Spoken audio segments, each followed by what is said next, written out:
बीते दिन की यादें बंजर, अब आगे खुशियों का मंजर। रिश्ते नातों की बगिया है, ओढ़े प्रीत रुपहला।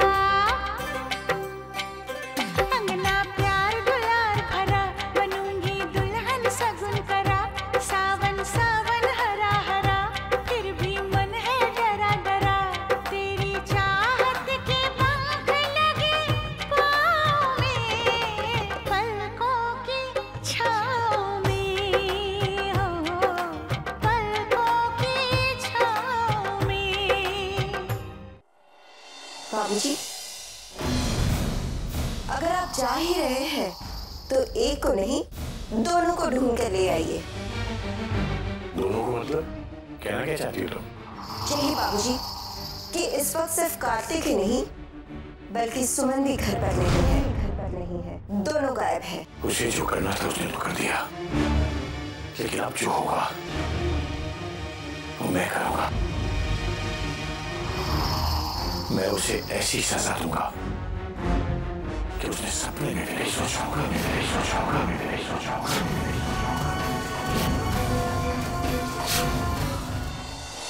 यजमान, पूजा अधूरी नहीं रहनी चाहिए, इसलिए घर के कोई भी सदस्य आकर के इसको पूर्ण कीजिए, नहीं तो इसमें जो भी विघ्न होगा वो बहुत ही अनिष्टकारी हो सकता है।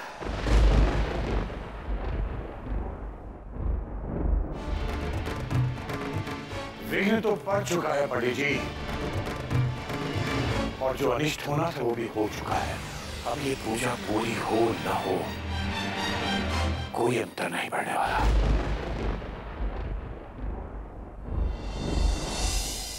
जी बाबूजी। मुझे अपने वकील से मिलना है अभी, इसी वक्त।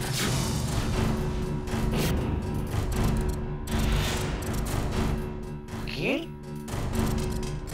वकील क्यों बाबूजी?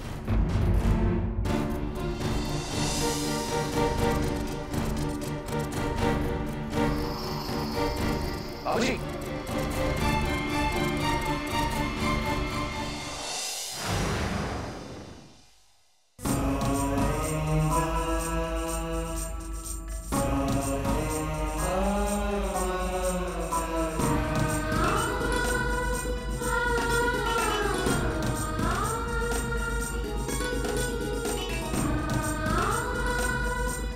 भाई साहब। हाँ जी बोलिए। भाई साहब, यहाँ आसपास कहीं पीने के लिए पानी मिलेगा क्या? नहीं, आस पास तो यहाँ पानी नहीं मिलेगा, लेकिन यहाँ से 4-5 किलोमीटर दूर एक चाय का ढाबा है, वहाँ जाओ, आपको वहाँ कुछ मिल सकता है। जी धन्यवाद।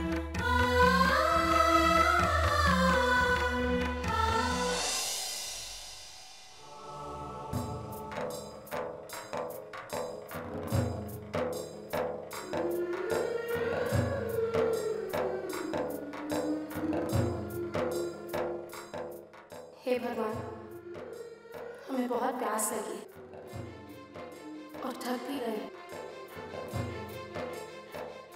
पर हमें पहले घर जल्दी पहुंचना चाहिए, इससे पहले कि घर के सभी लोग हमें और कार्तिक जी को ढूंढने निकल जाए। देखिए वकील साहब, मैं जो कह रहा हूं उसका एक एक लफ्ज ज्यों का त्यों लिखिए। मैं ठाकुर सूर्य प्रताप सिंह अपने पूरे होशो हवास में अपने बड़े पोते कार्तिक को अपने परिवार, अपनी समस्त जायदाद और अपने खानदान के नाम से बेदखल करता हूं।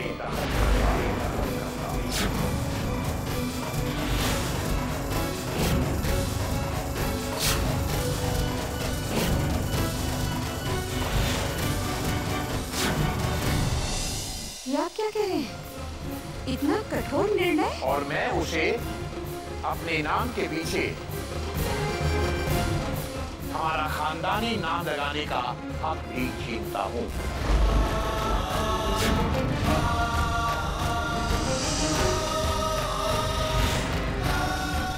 आज से वो कार्तिक प्रताप सिंह के नाम से नहीं, बल्कि केवल कार्तिक के नाम से जाना जाएगा। वो लड़का इस परिवार का हिस्सा कहलाने के लायक नहीं है।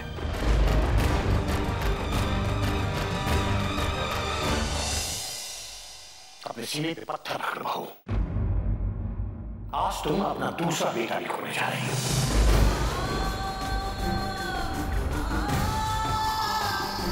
आज के बाद उसे इस हवेली में रहने की तो क्या, इस हवेली में पांव रखने तक की इजाजत नहीं होगी। वे दोनों जहां चाहे जा सकते हैं, जैसे चाहे अपनी जिंदगी को जी सकते हैं, लेकिन हमारा, इस परिवार का उनसे कोई संबंध नहीं होगा। हमारे लिए वो दोनों इस दुनिया में ना होने के बराबर होंगे।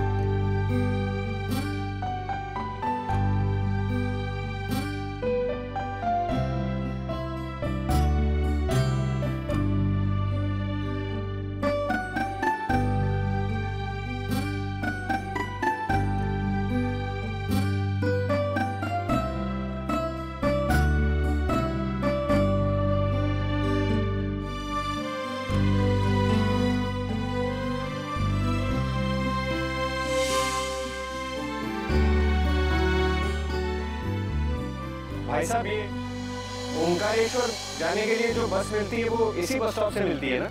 हाँ भाई साहब, ये वो बस स्टॉप है जहाँ से आपको ओंकारेश्वर बस मिलेगी। मतलब यहाँ से ओंकारेश्वर जाने का और कोई जरिया नहीं है ना? यहाँ पर कोई टैक्सी तो है नहीं और ना ही कोई रिक्शा चलता दिख रहा है, और आदमी पैदल तो कितनी दूर तक चलेगा, है ना? धन्यवाद।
दादाजी,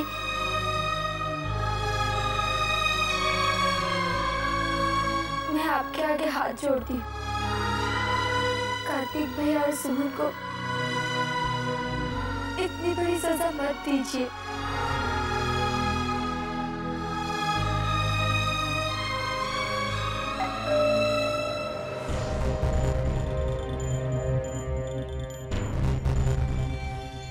रुक जाओ कंचन।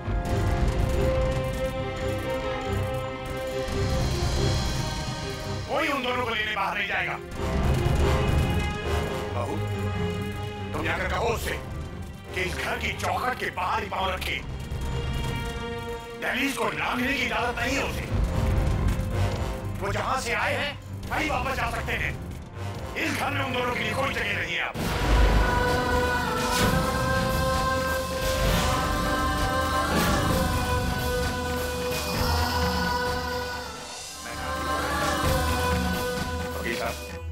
नहीं, मैं कार्तिक को बेदखल करने के अपने फैसले पर दस्तखत कर दूं।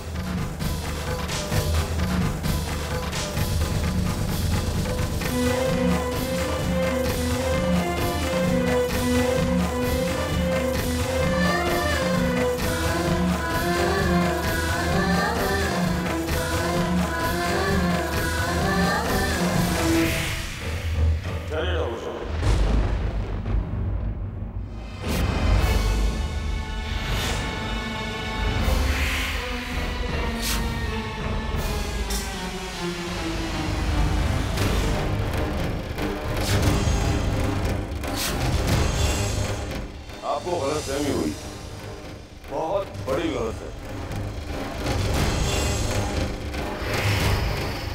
आप जैसा सोच रहे हैं वैसा कुछ भी नहीं।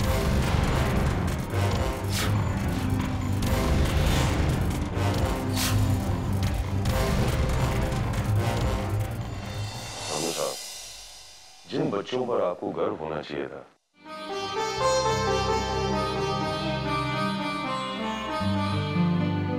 आप उन्हें अपने परिवार और अपने प्यार से वंचित करने वाले थे। आप सब लोग यही जानना चाहते हैं ना कि वो दोनों कहां गए थे?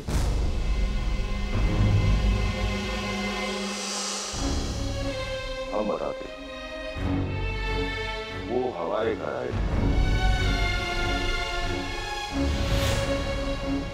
वो दोनों आपके घर आए थे? जी हाँ। और वो दोनों अगर वहां नहीं आते तो हमें तो अपनी गलती का एहसास ही नहीं होता,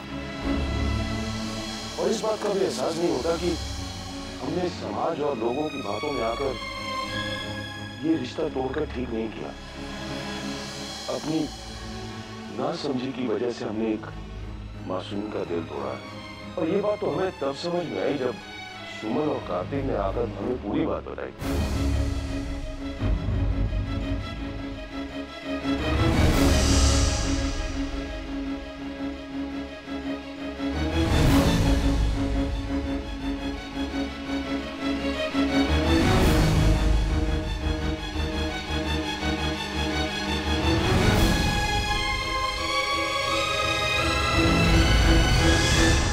उसके बाद कार्तिक हमसे विनती करने आया। बस ठाकुर साहब, तब हमें एहसास हुआ कि जिस घर के संस्कार इतने पवित्र हैं, उस घर की बेटी को हम अपनी बहू न बनाकर कितनी बड़ी भूल कर रहे थे।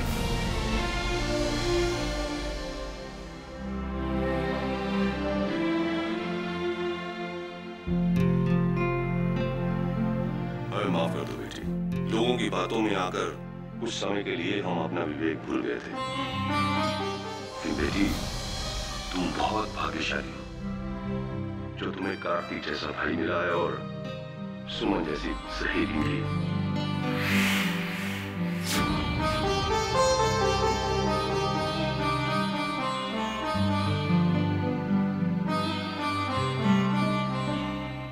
ठाकुर साहब, हमने रिश्ता तोड़ने का संदेश भिजवाया था और हम आज खुद ही ये रिश्ता जोड़ने आए।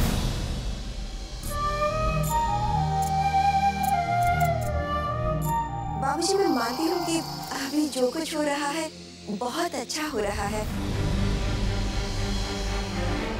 लेकिन इससे ये सच भी तो नहीं बताता ना कि वो दोनों घर में बिना किसी को बताए, बिना किसी से पूछे इकट्ठा इनके घर चले गए। सबसे बड़ी बात तो ये बाबूजी कि उन दोनों ने आपके फैसले की भी परवाह नहीं की। ना ठाकुर साहब ना, वो दोनों हमारे घर में आए जरूर थे, लेकिन अलग अलग आए थे। कार्तिक जब वहां आया तो उसे ये मालूम नहीं था कि सुमन भी वहीं है। बस उन दोनों ने हमारे सामने अपना अपना पक्ष रखा, लेकिन दोनों ने आपस में बात नहीं की। उसके बाद जैसे वो अलग अलग आए थे, वो उसी तरह अपने अलग अलग रास्ते पर चले गए। पर बाबूजी, बस रहते हैं, हमें समधी जी की बात पर पूरा विश्वास है। ये रिश्ता जोड़कर आपने हमें जो मान दिया है, उसके साथ साथ हमारी नजरों में आपका सम्मान और भी बढ़ गया है। रिश्तों की नई शुरुआत करने के लिए बहुत बहुत शुक्रिया समधी जी। शुरुआत का श्रेय सुमन और कार्तिक को जाता है, इसलिए शुक्रिया हमारा नहीं, उन दोनों का अदा करना चाहिए।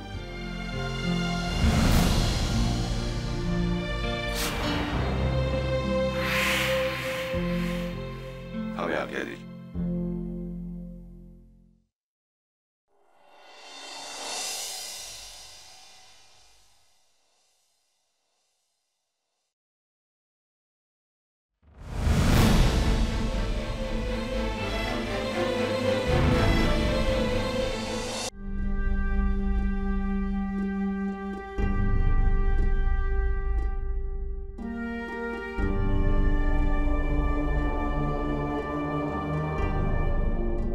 हम दोनों घर में इकट्ठा दाखिल हुए तो दादाजी को लगेगा कि हमने उनकी बात का मान नहीं रखा।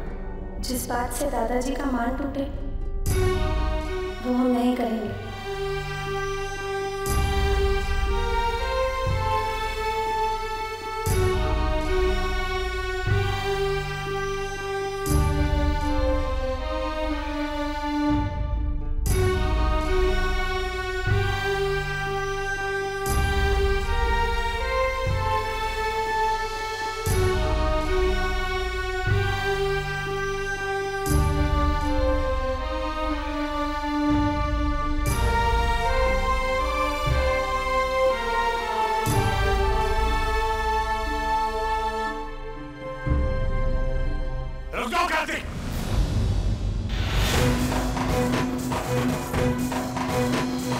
जहां हो वहीं के वहीं रुक जाओ, एक भी कदम और आगे बढ़ाने की कोशिश मत करना।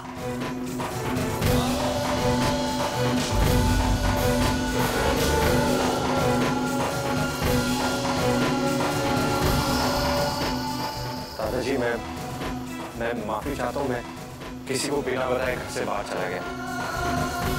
दरअसल मैं कंचन के ससुराल गया और वहां जाकर मुझे पता चला कि सुमन जी पहले से वहां है। मैंने आपका वचन नहीं तोड़ा। हम दोनों तो बस एक बार कंचन के रिश्ते को बचाने की आखिरी कोशिश करने गए।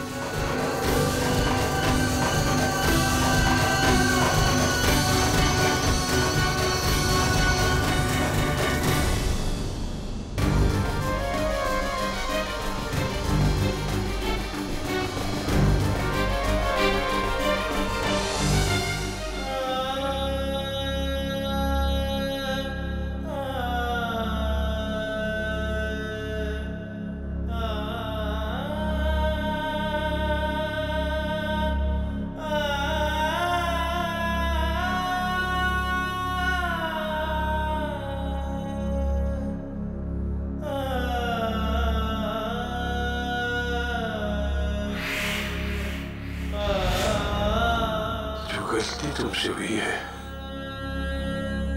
उसके लिए मैं तुम पर नाराज नहीं, सिर्फ गर्व कर सकता हूं तुम पर।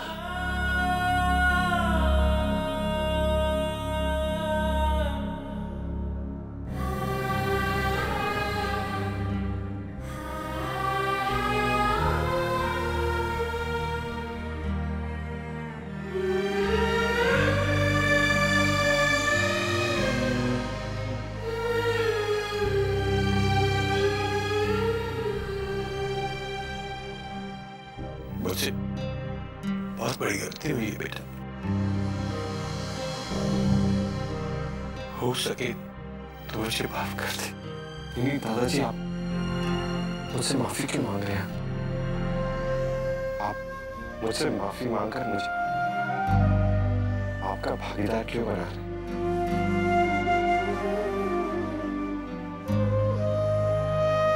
आप तो बस अपना आशीर्वाद दीजिए।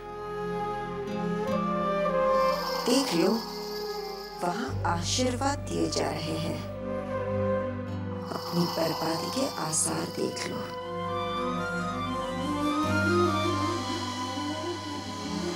हाँ, देख रही हूँ।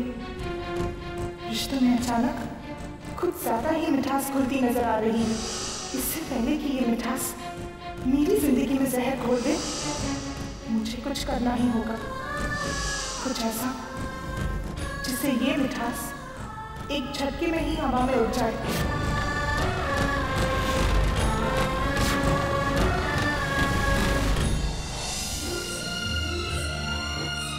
आपने जल्द से जल्द हमसे शादी के बंधन में बंधना चाहते हैं ना कार्तिक जी? हाँ,